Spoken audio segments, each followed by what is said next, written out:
Hello YouTube, je voulais reprendre avec vous une question qui m'a été posée, notamment par rapport à ce qu'on appelle les exercices à forte tension de contraction et les fortes tensions d'étirement. Et moi, en fait, avec cette définition, j'arrive pas à m'y retrouver. Donc je vous propose de vous partager mon point de vue par rapport à ça et comment du coup je classifie les exercices de manière générale. Déjà, quand on parle de mouvement à forte tension de contraction ou forte tension d'étirement, ça confond pour moi deux éléments. Ce qu'on appelle la position de travail et ensuite l'overload du mouvement. Donc la position de travail, ça va être le mouvement dans lequel votre muscle va être plus étiré, plus raccourci et c'est en fait cette amplitude qu'il va falloir adapter. Donc une fois qu'on a défini cela, on va pouvoir passer à la deuxième activité qui est du coup de définir l'endroit où l'overload va avoir lieu. L'overload, c'est quand le maximum de la résistance va arriver. En gros, c'est lorsque du coup vous allez avoir un angle de 45 degrés avec votre charge par rapport du coup à votre bras de levier. Et donc c'est ça qui va vous définir le pic de la tension.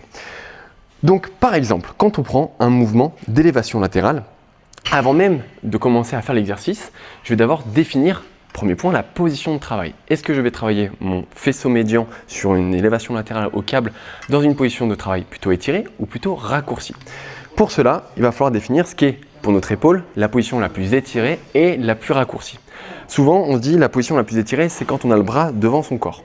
Oui, ça en fait partie, mais ce n'est pas la plus étirée. La plus étirée, ça serait d'avoir le bras derrière son tronc et donc d'aller ici chercher le maximum de la position étirée sur le faisceau médian.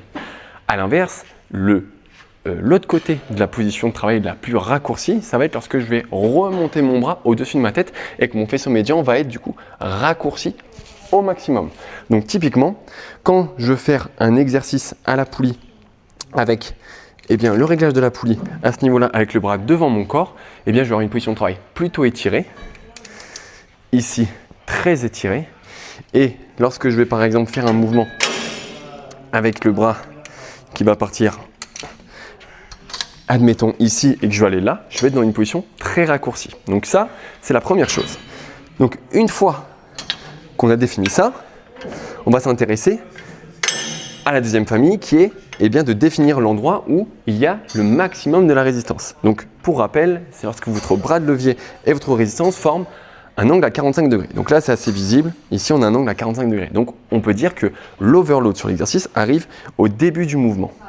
Si par exemple, je règle ma poulie d'une autre façon, tac, je vais avoir l'overload qui va arriver à peu près ici, puisque je vais avoir l'angle à 45 degrés. Et ça, je le monte sur une poulie parce que c'est assez visible, parce qu'on a les câbles, mais on peut très bien l'imaginer sur des mouvements libres. Donc on le verra après sur un autre exercice aux haltères pour qu'on puisse voir aussi la différence. Donc si on reprend mon exercice ici, je vais faire des élévations latérales, je catégorise ma position de travail, à savoir un mouvement dans une position où je vais étirer davantage mon faisceau médian et je vais avoir le maximum de la résistance au début du mouvement. Donc, quand on parle de mouvement à forte tension de contraction, forte tension d'étirement, pour moi, on nommait ces deux éléments et donc maintenant, vous savez comment on classifie des exercices. Donc, pour rappel, je travaille mon faisceau médian dans une position de travail plutôt étirée et où je vais du coup avoir le maximum de résistance qui va arriver au début de l'exercice. Si maintenant, on va prendre un autre angle, donc je reprends celui-ci, je vais avoir du coup un mouvement qui va avoir une position de travail plutôt raccourcie, puisque là je n'étire pas au maximum mon faisceau médian. Par contre, je vais avoir un overload sur le milieu du mouvement. Ce n'est pas au début, c'est pas à la fin, c'est au milieu. Donc là, on a un mouvement qu'on pourrait classifier comme un mouvement qui va raccourcir davantage le faisceau médian dans une position de travail, où on va être dans une position de raccourcissement où l'overload va arriver sur le milieu du mouvement. Voilà, c'est un petit peu ça. Alors, il faut prendre le coup de main, mais ça va vous permettre de bien définir les profils de résistance qui vont de pair, les positions de travail qui vont de pair et comme ça, éviter les redondances dans votre programme d'entraînement et surtout améliorer, si vous le souhaitez, la diversité de votre entraînement. Donc voilà pour ça. On va prendre maintenant un exercice aux haltères. Donc là, on est parti avec un autre exemple avec des haltères où on va avoir une position de travail qui va être différente. Donc là, je suis dans une position neutre où mon bras n'est pas complètement étiré. La position la plus étirée pour le biceps, ça serait celle-là. Et la position la plus raccourcie, ça serait où je suis ici et où j'ai du coup le maximum de flexion ici. Donc, une fois qu'on a aussi cette représentation de l'amplitude du mouvement, qu'on sait que là, c'est la plus raccourcie, la plus étirée et là, la plus raccourcie, maintenant on peut coller le profil de résistance.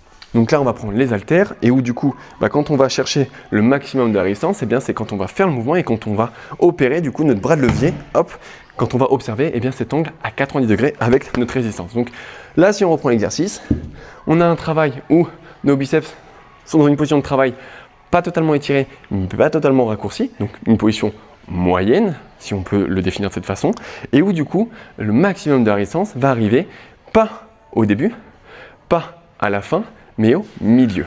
Et donc maintenant, au niveau de la conclusion de ce que je voulais vous présenter par rapport à ces deux éléments, eh bien vous êtes capable, dans votre plan d'entraînement, de pouvoir calculer et définir vos positions de travail et vos mouvements où le profil de résistance va être plus ou moins chargé. Et ça va vous permettre du coup la combinatoire de mêler position de travail et profil de résistance. Je vous ai également présenté uniquement des exercices avec une seule articulation en jeu, donc des exercices monoarticulaires, donc des élévations latérales, du curl tout simplement, mais on pourrait très bien envisager la même chose des mouvements polyarticulaires qui sont du coup forcément un peu plus complexes, mais qui représentent exactement la même chose quand du coup on a bien compris les positions de travail et le profil de résistance. Si tu veux justement que je te présente des choses par rapport à des mouvements polyarticulaires, n'hésite pas à me le dire en commentaire, on pourra regarder ensemble la presse, qu'est-ce que j'ai, le swing squat, le pendulum, le hack, bref on pourra regarder d'autres exercices aussi sur le haut du corps. N'hésite pas à me dire en commentaire ce que tu aimerais qu'on étudie ensemble. Donc, en termes de conclusion, il faut se rappeler de deux choses, que ton plan d'entraînement, ce n'est pas juste des exercices qui s'enchaînent, mais c'est avant tout aussi des familles, des catégories de profils, position de travail et profil de résistance. Et une fois que tu as défini ça, tu es capable de bien comprendre ce que tu fais. À votre avis, dans quelle position de travail Vadrouille travaille-t-il son sommeil? Voilà, il va vous montrer ici. Il a besoin d'être gratté exactement ici. Ça, c'est son endroit préféré. Donc, position de travail, ici, on est sur une position de travail étirée. Hein, position de travail étirée, mon chien. Profil de résistance, c'est difficile à dire parce qu'il n'y a pas grand-chose. Donc, on retrouve Romain et Tristan qui sont deux suivis et qui sont venus me dire bonjour et faire un gros entraînement au DJ. C'est deux athlètes que j'avais emmenés il y a 1 an, 2 ans, ça passe vite, 2 ans, à la WNBF. Et donc c'est l'occasion de faire un petit bilan en présentiel. Putain, mais quel chien, mais là je peux pas poser à côté là, regarde. Putain, Tristan, t'es incroyable. Je vais me mettre par cadre. Putain, ça je me rappelle plus, je crois que c'est dans ce sens. Ouais, c'est comme le vélo, ça revient vite. Même les ischios, hein, putain, comme on les a tabassés ces enculés.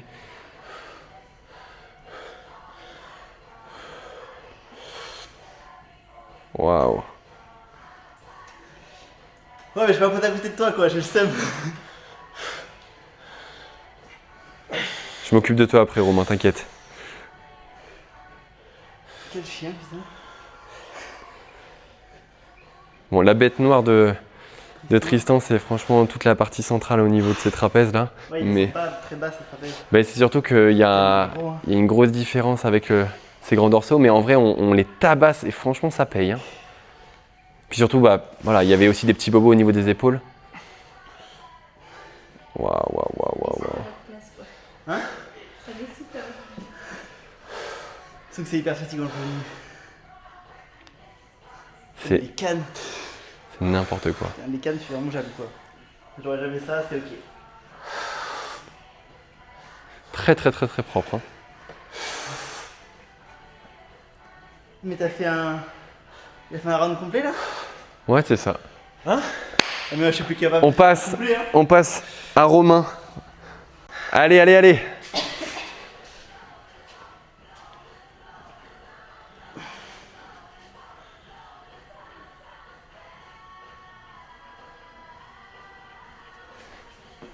Putain, du dos par contre.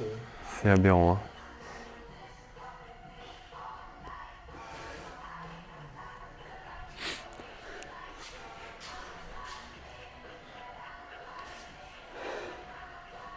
Tu vois, t'es pas maigre.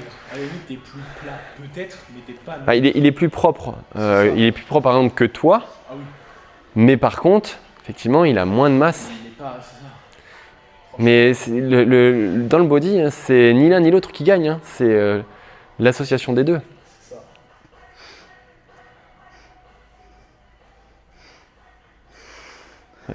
Même les ischios, t'as vu comme ils ont pop un peu plus là? C'est la course, ça. T'as fait de la côte un peu? Ça, c'est ma préférée celle-là. Bah, elle réussit bien. Hein. Ça, c'est quoi la suite? J'ai oublié. Tu te Le mets dos. de face, tu fais double biceps. Non, il l'a déjà fait. Ah, je pense que tu les as mélangés. Mais non, c'est là. Bah, fais ton Là. t'as fait ton double biceps back? Non. Voilà, c'est ça. Peut-être genre une épaule qui va partir en couille encore. Ah oui, ça a été... Moi je crois que ça y est. Oh là Oh là là là là. Ah oui, tu rends super bien. culé. Pique-nive. Oh, Ah, puis il a toujours bien réussi à le sortir. Hein. avec la musique c'est foiré. Fais un os musculaire après. Et side triceps après. C'est pas ton meilleur côté celui-ci, mais... Voilà. Putain, la sangle, c'est plus ça. Hein. Franchement ça va, hein. Mec, t'es bien. Faudrait qu'on remette du volume vraiment sur la sangle. Tu veux un os musculaire là? Bah oui, oui, oui. Fais-moi tout là. Fais un crabe, ouais. ouais. Voilà. Pouah, voilà, enculé, il a basculé les trapèzes. Bah, c'est la sangle effectivement où on sent que voilà. En plus il y a la cicatrice qui fait que. Mais en vrai, Symétrique. ouais. Après les abdos symétriques, Ouais, on c'est s'en sec, on mais- s'en fout. Oui, c'est sec. C'est très très sec.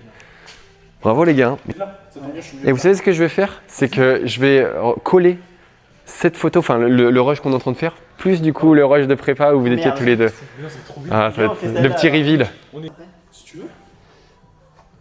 Vas-y, lèche-moi. Vadrouille, vadrouille. Viens mon chien. C'est à ton tour après, promis. Ouais, Romain, il faut vraiment qu'on remette du volume sur tes ischios. Hein.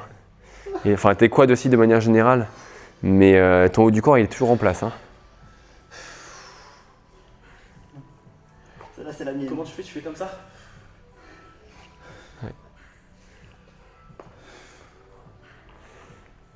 Bah, déjà, vous n'avez pas le même poids de corps, donc c'est sûr que vous êtes différents rien que par rapport à ça. Je te mets 20 kilos. C'est chiant. Quoi de mieux que de terminer cette vidéo avec le potager du daron après avoir vu le posing des monstres Tristan et Romain. Honnêtement, la transition ne peut que être belle. En tout cas, j'espère que cette vidéo vous a plu. Je vous emmènerai bien entendu visiter un petit peu le potager du daron, mais vous inquiétez pas, il y a plein de belles choses qui arrivent sur la chaîne. Donc pensez à vous abonner, à liker et je vous dis à dimanche prochain.